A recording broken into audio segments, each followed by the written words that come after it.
everyone, and welcome back to another episode of Remotely Speaking Up. This week, we're talking about how we can build digital nomad communities and how these communities help to enhance well-being among those who are working and traveling, or those who are working remotely.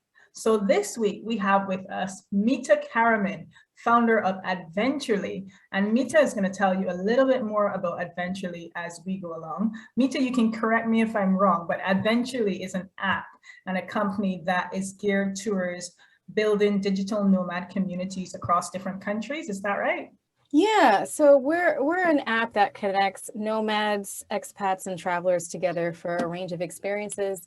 So we are an app, but it's a web app currently. So we'll be deploying our mobile app soon, and it's destination based. So right now, there's about 6 destinations live, and we curate some of the top bucket list things to do, and you can match with other nomads, travelers, local adventures as well, to get together for meetups to enjoy them together. So we're all about bringing communities together.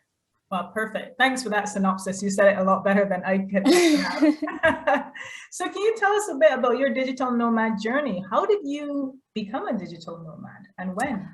Yeah, so my first career I'm still technically a lawyer. I was a lawyer, and one of my clients from New York she was a consultant, and she started consulting from Thailand and Australia and all these fantastic places. And I think this was around 2014. And I was like, how are you doing this? And it was the first time I had really seen this up close, because, you have people who are backpackers that travel the world, but she was like doing it, like doing her career and like making great money, still handling all of her deadlines and things like that. And when we corresponded, I'm like, how are you doing? She's like, well, I mean, I had an office in New York, and I worked from home, and I'm basically doing the same thing, just traveling. I just need my laptop and some good Wi-Fi, and I'm good to go.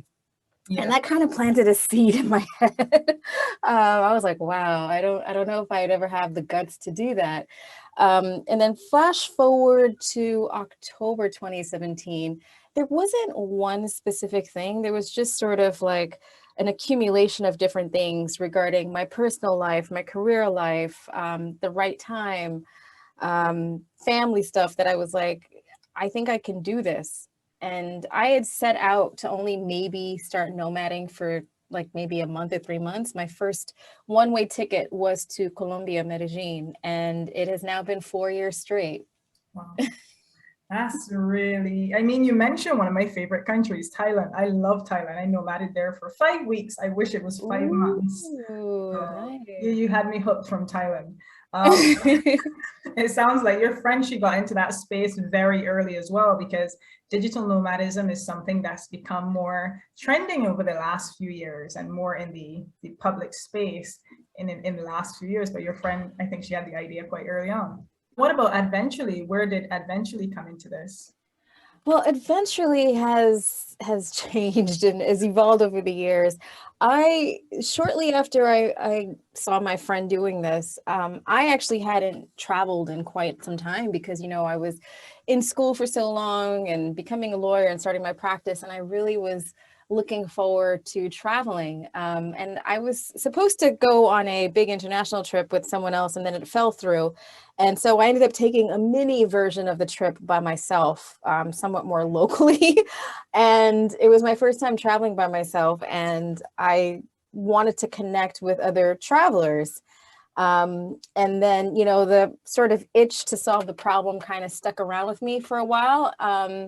And it wasn't until 2016 that we launched version 1 of Adventurely. So we launched version 1 of Adventurely as a mobile app in 2016. And it was still around connecting travelers for experiences, but it was more for connecting leisure travelers at the time. So we had that going for about a year and a half. And, I kind of like put all my legal work to the side, and, there's a lot of money that you need to keep growing and sustaining as a startup. And there came a point where I was like, I have to go back to my legal work. This is just, I haven't figured out, how this business model is going to scale out. And I decided to suspend operations indefinitely. And then what happened was, it was maybe about 6 months after that, that's when I bought my one-way ticket to Medellin. So when I went to Medellin and I started my nomad journey in October 2017, eventually was on the back burner.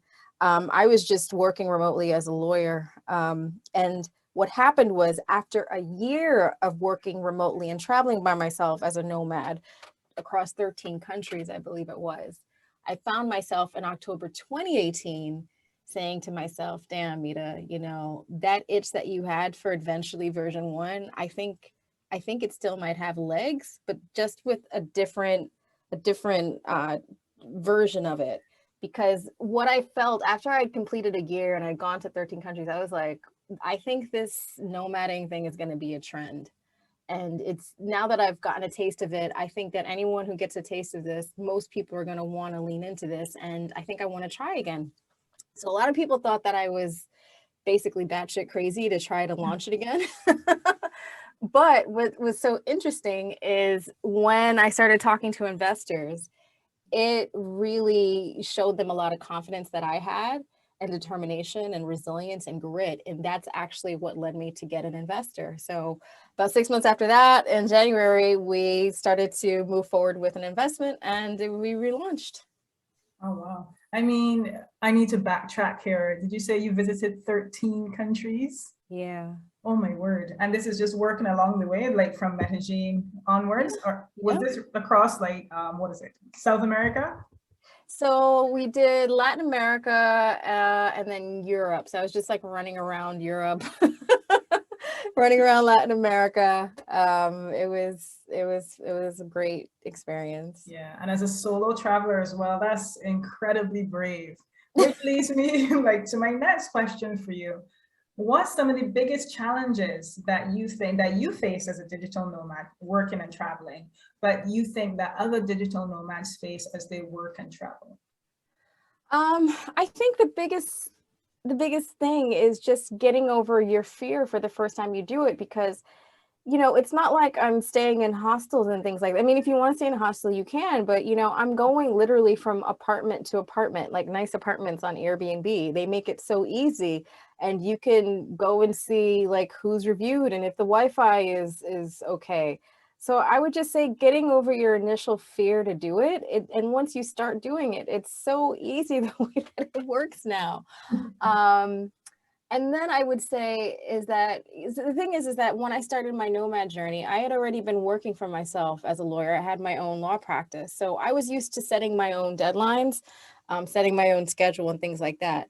So if you're jumping into the nomad life and you haven't worked for yourself, I think that's going to be a bigger learning curve for you, because you're also going to be adjusting towards managing yourself. And not everyone has the talents or has the talents developed enough to do that.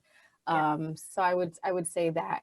But what I tend to see, even with people who are doing this, they're working for themselves, they're doing it for the first time, there are so many perks that you'll get if you get your work done on time, that most people tend to get their work done on time.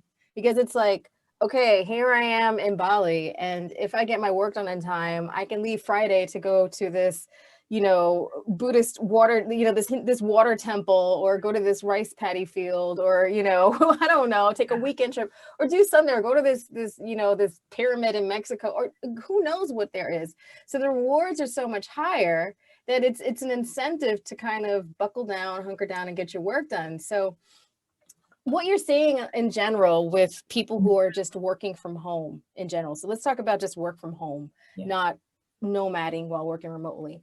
There have been so many reports done that shows that productivity levels are actually up.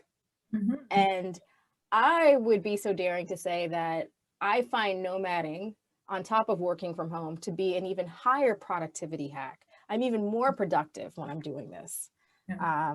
So that would be, so I would say the fear, making sure you can manage yourself, but it generally doesn't seem to be, most people seem to really be responsible, since it's such an amazing opportunity. And then the last thing is that, I'm from New York City, so it's sort of second nature for me to be a little bit street smart. I know how to carry, like if I'm carrying like a bag or a purse, carry it in front of me so that I have my hands on it so nobody can like easily take it away from me. I'm diligent about how if I end up, walking somewhere and it's sort of in the later evening, how to walk, sort of in like a lit part of the street, things like that. Not everybody is naturally street smart. So, for some people who come from, very small towns where they're used to having everyone leave the door open and blah, blah, blah, they might have a slightly different experience and be like a little bit freaked out. For me, I haven't really been anywhere that's freaked me out. I mean, New York is kind of, I feel like if you could live in New York and get by, then it's going to take a lot to really intimidate you. Yeah. But I think for some people who are coming from smaller towns, they might need to just adjust to being a little bit more street smart and more aware of their surroundings and their belongings as they're going about. Yeah, I think one of the the big advantages you have is that you started in the biggest, baddest jungle. So nothing else is scary from there. No, the concrete jungle, that's what Yeah, it is. absolutely. So what do you think about the well-being side of it? Because I've heard a lot of digital nomads I've spoken to speak about it being a very lonely affair at times, which I see as that kind of hole in a way that adventurely helps to fill. But I know I see the side where I've spoken to digital nomads who they're working all day, maybe they go to a few parties, and then there are other digital nomads that they're nomaded across the world, but they feel quite isolated. So where do building these communities play a role in enhancing well-being in that? I think, yeah, it's interesting. What you're seeing right now is you're seeing a lot of countries that are building nomad communities from the ground up. Countries that have never thought about bringing nomads there in like a purposeful way. And some of these countries, they're enlisting the help of community builders from the jump, which I think is really smart, because if you see that there's an active community being built, that's more of an attraction for somebody to go there. But then in other communities, some of the nomads just take it upon themselves to start doing stuff. So like when I got to Barbados, I was like, okay, I think I want to be a community builder. I'm going to start this WhatsApp group and, Bayesian Nomad Social and all these other things. So I think that, yeah, to go back to your main question, your main point about wellness is that loneliness can definitely contribute to, issues of anxiety and things like that. But you have to be a little bit more proactive as a nomad. And, once you get over that hump for the first time, I think you'll find your momentum. And, people are developing tools and spaces to help curb that. So, you have co-living spaces like Gnome. You have nomad retreats around the world sometimes, like Wi-Fi Tribe. And then you have people such as myself who are trying to use technology to help, bring communities together of nomads. So, we're trying. I don't think that nomadism is for everyone. There are plenty of people out there who the thought of being untethered from their steady home just frightens them, and they really are invested in like, this is my home, I'm not leaving, this is what I like.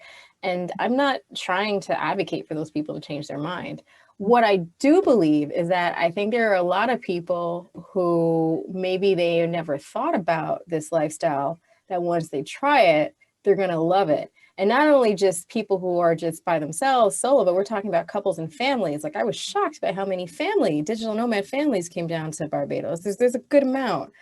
The attributes I would say, and some of these we talked about, again, I would say getting over the fear of it. I think the best way to do that is to start small, start with the intention to go somewhere, maybe just a month to try it out.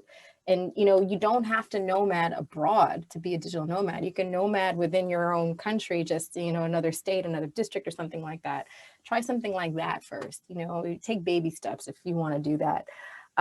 Get over the fear, make sure you're really organized. I would even go so far as to say that a lot of people, if you see them nomading for, extended periods of time, that they're probably highly organized people, because, you just have more things to deal with. The third thing I would say is to be respectful and sensitive to the local communities. because that's their home, and you have the privilege to enjoy and experience life, but you have to also just be respectful and defer to the locals, because that's their home, and be respectful of that. The fourth thing I would say is make sure your tech is really together. So like if you leave and your laptop is on its last leg, definitely make sure you have all of your tech sorted out, because while it is pretty, you do have access to, like, computers and phones and things like that. Most places you go, you may not have the specific model you want, so you may want to sort out all of your tech needs before you leave. And then the last thing I would say is make sure you have a good travel insurance policy, because especially in these times with COVID, you don't want to be a burden to another country if you end up getting sick, or if some sort of catastrophe happens. Make sure you have travel insurance as well. That one you said in terms of your tech, you reminded me of an experience I had in Barbados, where the day after I got there, my adapter went dead. So, and I was working primarily online, teaching online, consulting online, and it was a UK plug. So I had to be running around like crazy to find a UK version of this. So I totally agree with that particular factor. So what do you think in terms of the countryside? Because I know you worked, I think you were doing a project in collaboration with Dominica, for example. What do you think from the countryside, for those countries, similar to Barbados as well, who want to make themselves attractive to digital nomads, or they want to build their country out as a digital nomad hub? What advice would you give to them? Well, I think that Barbados and Dominica are doing really outstanding jobs. And, the first thing is it starts with making sure that the information is easy to understand and it's accessible. There are, I won't say which, there's one country in particular that launched a nomad visa, and it had been out for a while, and they didn't properly market it and get the word out. So I think just communicating and making sure that those channels are there. Just making sure that they get the word out, because ideally they would have some sort of a community builder alongside that's sort of in like a semi-formal or formal position. But then there are a lot of nomads who just take it upon themselves to start building community down there. Yeah, and I thought a lot of digital nomads that travel to Barbados, yourself included, they were very good at this, because I remember seeing a list of over 12 different nomad groups, and this was probably a month after the welcome stamp visa was launched. That was my list. Yes, it was here. I thought so. Yeah. I can't remember if you were out of this list or not. No, that was my list, Bayesian Nomad Social. Yeah, and I thought that was brilliant, because there was a group for everything, a group for pet lovers, a group for sports activists, for surfers, and I'm still in some of those groups. So I think that was quite a good way. And what about if a country wants to work with you in that sense to build these communities out? What is needed by yourself on their side? I think for like a new, like if they wanted to bring on a community builder or something like that, is that what you mean? Yeah. Okay. I think that the community builder should definitely, before they start building community, they should ideally get to know the place a little bit better, and get to know who are some of the players and the people involved in the scene, whether you're talking about the local folks or the nomads things, because you don't want to repeat things that are already there, or you know what I mean? You kind of just want to understand it, because not every destination works a little bit differently, and they have different folks involved, or they might have different rules. So I would say ideally get to know the place a little bit better, and then get to know the type of nomads that might be attracted to that particular destination. So you definitely see a trend sometimes in different destinations that they just bring out a certain type of nomad traveler. So for example, I often say that Barbados tends to bring out a lot of family nomads, a lot of couples, and a lot of employee-based nomads. Whereas you might see somewhere like, let me try to think of a place, maybe like Playa del Carmen, they tend to be a little bit more single. They're definitely more into a party scene over there. Or you think about a place like Bulgaria, Sofia, Bulgaria, definitely tends to be a lot more developer tech based because they have really strong Wi-Fi and there tends to be a community there. So get to know the place, get to know the nomads better, and then sort of build the community around the intersection of those two things. I like that. I like that you gave an example of what the community should do. But then in Bulgaria, you said in terms of the strong Wi-Fi there.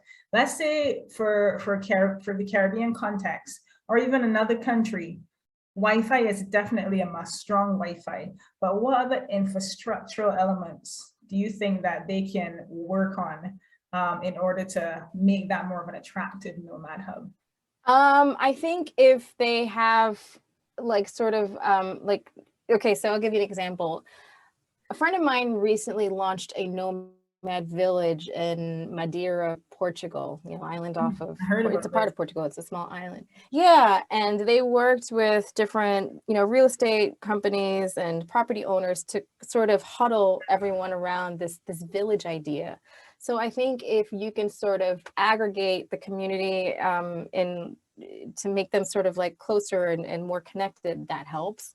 But then also providing a way for them to have access out of that community so that they're not always in a bubble and they have an opportunity to get to know the actual real people who live there. I think that's important too.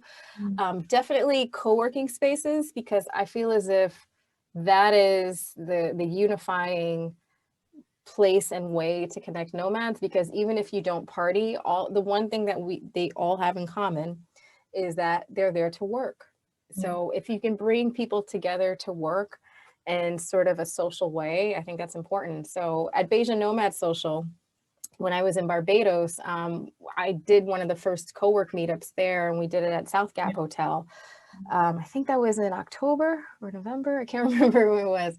But yeah, that was like a really nice day. We got together, we worked during the day, and then there was a happy hour. People used the pool. It was just it was a very social way to bring people together. So I think co-working is also important. And I believe in Madeira, correct me if I'm wrong, I think they have a free co-working space that the municipality put together for everyone. I think so. Yeah, which I think is going to be very attractive as well. And I think it addresses that point of when we're looking at nomad well-being as well, because it can be, as you said, you have your couples traveling, you have your families traveling, but a big part of the nomad community, they tend to go on their own, and they tend to be solo travelers. So I think just creating that social environment can go a long way to what you were saying earlier, like the productivity of the nomad and just their feeling of security and well-being in that country.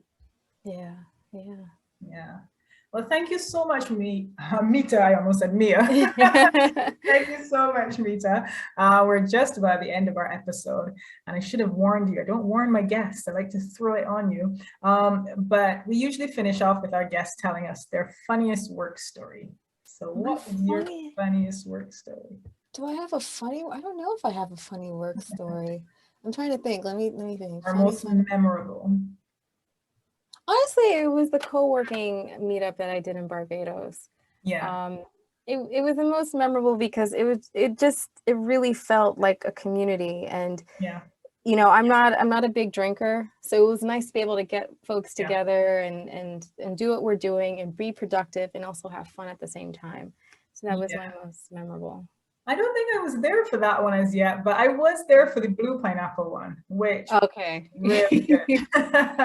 I really enjoyed that one.